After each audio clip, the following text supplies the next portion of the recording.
We hold these truths to be self-evident.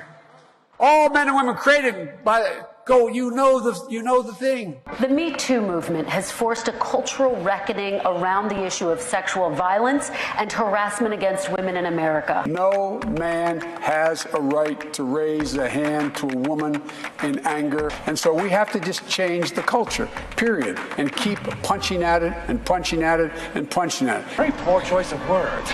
We have this notion that somehow if you're poor, you cannot do it.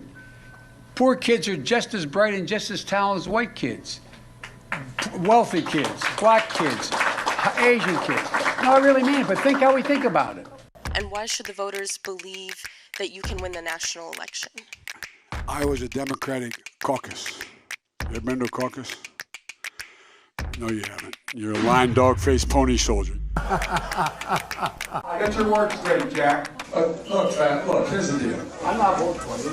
Well, I knew you weren't, man. You think I thought you'd stand up and vote for me? You're too old to vote for me. I'm not sedentary. I get up and no, let him go. Let him go. Look, the reason I'm running is because I've been around a long time and I know more than most people know.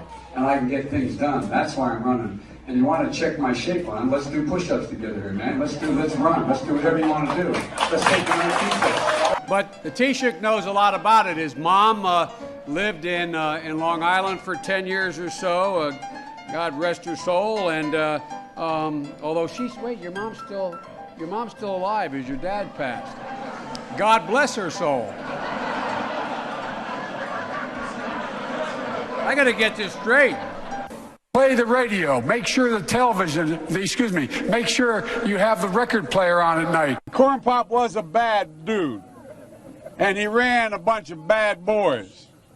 And and back in those days, to show how things have changed, one of the things you had to use, if you used pomade in your hair, you had to wear a bathing cap. And he cut off a 6-foot length of chain. He folded up, he said, you walk out with that chain. And you walk to the car and say, you may cut me, man, but I'm going to wrap this chain around your head. So I walked out with the chain. And I walked up to my car. And they in those days, used to remember the straight razor. You'd bang them on the curb, get them rusty, put them in the rain barrel, get them rusty. And it get hot. I got hairy legs that turn,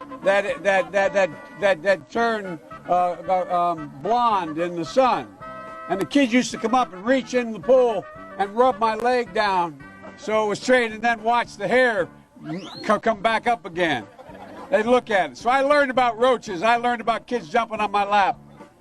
And I've loved kids jumping on my lap. I mean, whatever happened to that old conservative discipline about paying for what you spend? I'm up for re-election this year, and I'm going to remind everybody what I did at home, which is going to cost me politically. When I argued that we should freeze federal spending, I meant Social Security as well.